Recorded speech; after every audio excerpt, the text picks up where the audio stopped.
it's still classed as low, but because of what they're accessing and who they are, you can enforce the policy to require MFA to make sure they have to do that second factor authentication and prove who they are. If we then go back to that normal user we spoke about earlier on, that's just a non-sensitive user, again, they're normally based in London on a mobile, but then the access is coming from a browser which is anonymous, which was last seen in Asia.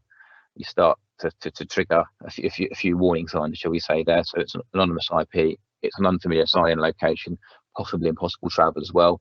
The risk goes straight away to high, and you can then set a policy that automatically blocks access and forces a password reset, which instantly stops that access.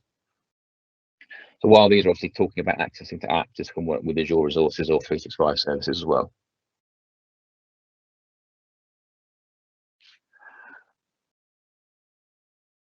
So on to PIM. PIM is Privileged Identity Management. So it's part of Azure AD P2, or it's part of the EMS E5 suite, depending on how you're purchasing your licenses. And where this comes in really is that organizations want to minimize the number of people who have access to secure information or resources. In most cases, users will have either their normal account with additional privileges on it, or they'll have a dedicated admin account. So what you want to do is make sure that when those accounts potentially get attacked or breached, you want to make sure that they have the least amount of privilege possible. But you want users